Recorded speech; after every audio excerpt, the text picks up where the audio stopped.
Hello, session from the library. My name is Jessica Wilkinson, and I'm one of the liaison librarians. In this session, I'm just going to show you how to search for, access, and use ebooks at Queen Margaret University.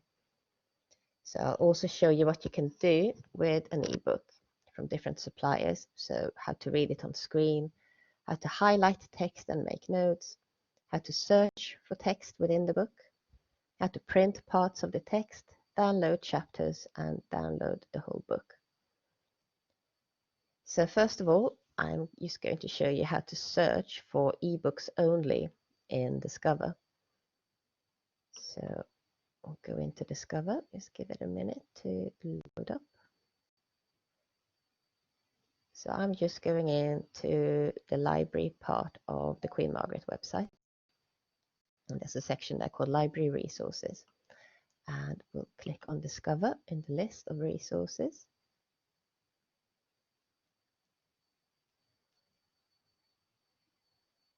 And we'll do a search here for study skills. And hit search, and we'll see what happens. Here we go.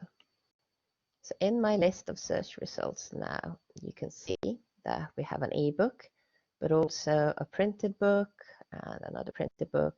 And as we go down this list of hits, there may well be other kinds of resources in here.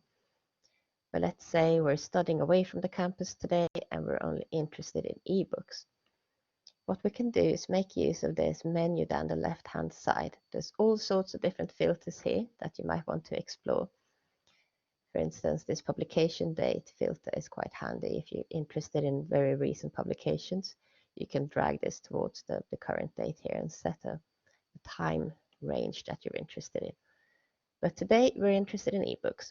So there's this section here called What Have I Found? And if you click on Show More at the bottom of that section, we can tell Discover what we're interested in. And today it's ebooks. So we'll tick that, click Update at the bottom, and our search results will now refresh. And what we should see is ebooks. Oh, did I not set that filter correctly? Look, it says book. So I'm assuming that I didn't click the right one. No, look, books. So let's go back in. What we want is ebooks. We don't want books. Right, there we go. Let's try again.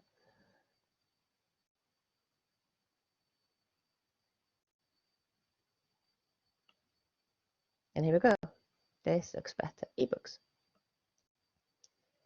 And if you're interested in any of these, all you would have to do is click on them. But I'll show you that in just a minute. So that was ebooks via Discover. So the next one is we're going to be looking at the library catalog, and I'll do a search for nursing. So again, we're back in this list on the library part of the university website, library resources. And we want to get the library catalog, which is just here, the second one in the list. And we'll just do a search for nursing. Go, click submit. And let's see what we get. So again, we have a mix of different kinds of resources here. Internet resources, a book, next one's an ebook. So we might not want to sift through all this. We just want an ebook. So above the search box, it says modify search. So we'll click on that, and here we are. We've got filters again. And the one that we want to use is material type. So let's see if I get it right this time. So ebook is what we want. Click submit up at the top, and let's see what we get. Here we go. Ebooks only.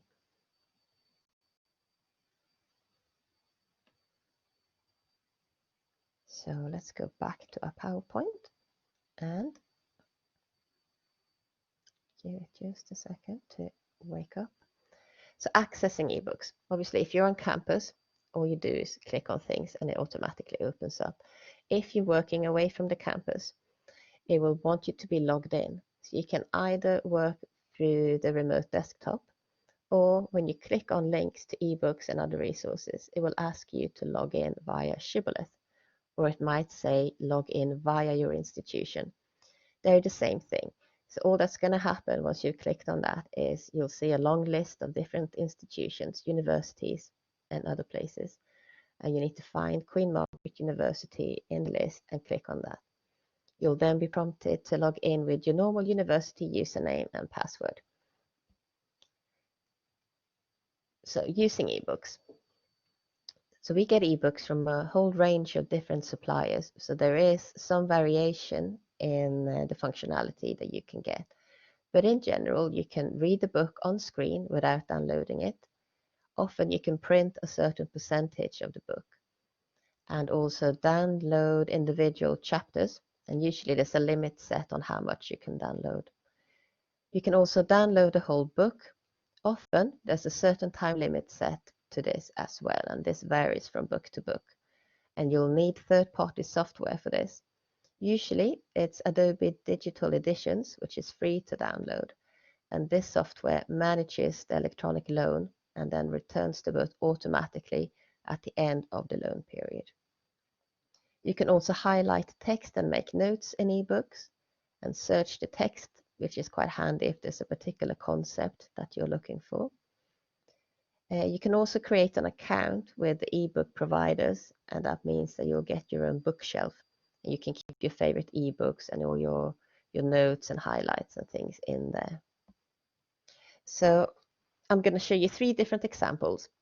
Now we have more suppliers than these 3, but I think after 3 examples, you'll kind of get the hang of this. So we'll start off with a large supplier called Proquest, and I'm going to go in via Discover to show you what it would look like. So we've done a search and we've had a list of results and we've clicked on this one because we think that this looks good. So you can have a little look at this initial page to see there's content notes. So you can kind of scan through this and see, is this the kind of book that I thought it was going to be? Is it worth looking at this in more detail? If it is, on the left-hand side, it says Retrieve Catalog Item. If you click on that, you get to a page from the library catalog and you can here connect to ebook. So we'll do that. And it's now just giving us access to this ebook here. So there's always a page that looks very similar to this from every ebook supplier, where it will tell you here right in the middle of the screen what you can do. So you can read it online or you can download this title. You can have it for up to 3 days. And it talks here about free third-party software that you need to get if you haven't got it already, of course. It also says you can get up to 97 pages downloaded as PDFs, and you can keep those. They don't expire or anything. You can also copy 49 pages here. So that's sort of page by page copying. It's not downloading a whole range of pages. And it says you can also print or download 97 pages here as PDF. So these, obviously, if you start using this ebook, these allowances will go down, so you can keep an eye on how much you got left to use. It has a table of contents down here that you can click on to go straight there. Or if you already know you want to download this particular chapter, there's a link for that. Or if you want to read this chapter online, there's a link for that. And also to the left of this landing page, there's other links. Again, a link to read the book online or to download the book. You can also save this book to your bookshelf. Share a link to it. If you think, oh, this is just what my friend's looking for, I'll send a link for this book to them. Or you can get a citation. Just click on that to show you. So if you're using this in an essay or something that you're writing, then you can set what kind of format you want it in. Most courses at Queen Margaret use the Harvard system. And then you can copy this reference here, but you need to also make sure that this reference is that it follows the Queen Margaret University guidelines that we have.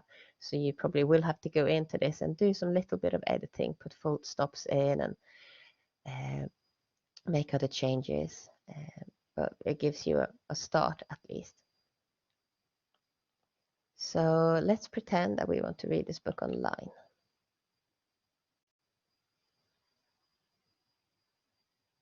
Here we go. So we got more menus appearing now. So book details, for instance. Again, links here to download the whole book if you want to do that. Table of contents that you can click on as hyperlink, so you go straight to that particular chapter. If you made any annotations, you can see them there, or if you want to search for a particular word or a phrase within the book, you can do that there.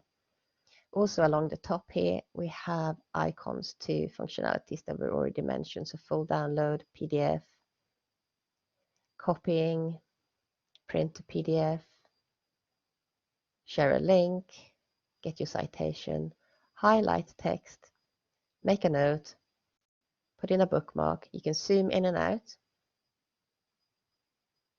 And this is how you can flick through the book as well. Or if you already know that you want to go to a particular page, you can type it in here in this box. So for the sake of an example, we'll just click on a chapter somewhere, chapter 6. And I'm just going to put a few notes and highlights in just to show you what it looks like. So let's say we really like this section here, and it gives me a choice here of what I want to do. So maybe I want to highlight this in red, and this bit down here. I might want to put a little note in to go interesting.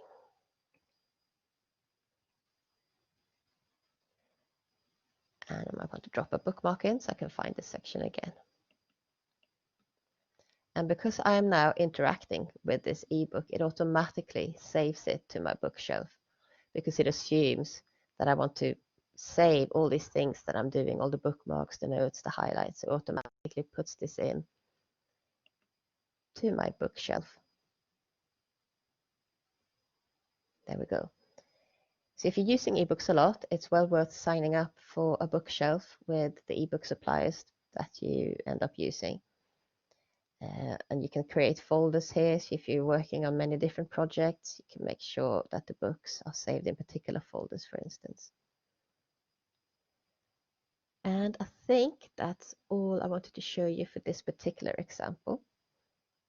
So let's go into the next one. So this is an ebook from a company called Springer, and we'll be going in via the library catalog to this one. So again, it says connect ebook at the top. So we'll go in there. And here we go. So this is our landing page. It's always really good to just take a minute and have a look at the landing page and see what can I do with this book. Do I need to log in, for instance? Is it asking me to pay for access? In which case alarm bells should be ringing. If there's something you found through the library catalog, it shouldn't be asking you to pay.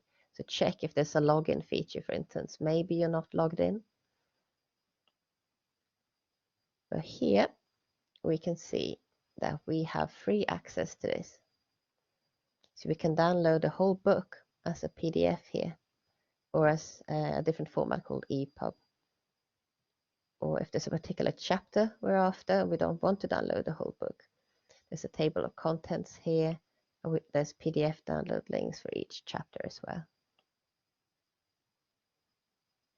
So there's not so much functionality here as we saw in the previous example, but on the other hand, we can download the whole thing if we want to, and we don't need to worry about any limits on anything. So for the sake of it, I'm just going to click on this to show you what happens. Here we go. We're into this chapter.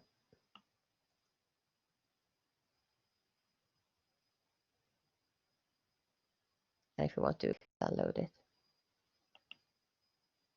in PDF or EPUB. So let's go into the last example. And this is a book we found through the catalog, and it's from a company called VLE Books. And this will look a little bit different again, but you'll start to recognize the features as we go into this one. So it's logging us in here.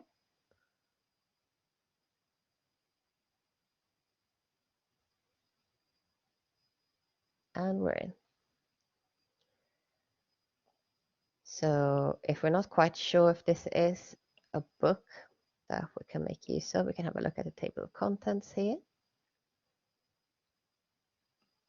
You also, in this particular supply, you got your bookshelf. We can retrieve searches there if we've searched for anything before. And here it tells us clearly what we can do. So we have a print allowance of 25% and a copy allowance of 25% as well. There's links to reading online and to downloading, and another link to the bookshelf if you want to add this, and also we can download citations. But we want to read online for this particular example, and we'll see what we can do.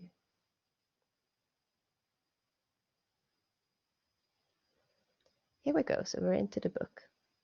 So on the left-hand side, we can see book details. So we can see here our allowances for copying and printing. We have a table of contents. So if we want to go straight to a particular chapter, we can do that. We can also search within the text again. There's a dictionary and a link to annotations. And up at the top, we can select text. We can scroll, zoom in and out, print, change the page layout. So maybe we want double pages. So it's more like reading a printed book. We can resize to fit it better to the screen you're using.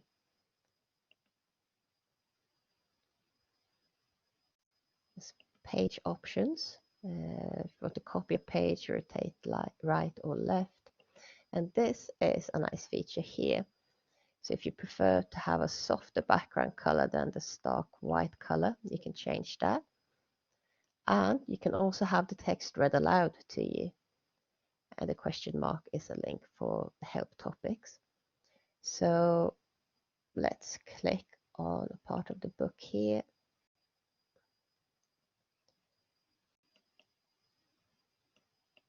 Let's find lots of text. Here we go. So this one. Let's select a bit of text if it will let me. Here we go. So if you highlight text, it will ask you what you want to do with it. Do you want to copy it? Do you want to find this? Maybe you're highlighting a particular word and you want to find that in the document. Or you can highlight in different colors, or maybe make a note.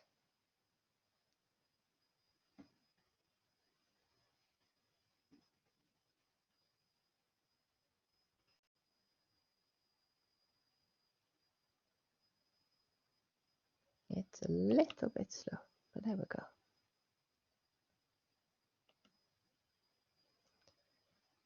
So features in this ebook is quite similar to the first ebook we looked at from Proquest. But it's worth just taking a minute or even just half a minute to see, okay, what can I do with this book? Do I want to download it? Do I just want to read it on screen? And if you start downloading PDF chapters or printing, make sure you're not wasting your allowance by printing pages that you're not actually interested in, because you might run out of your allowances.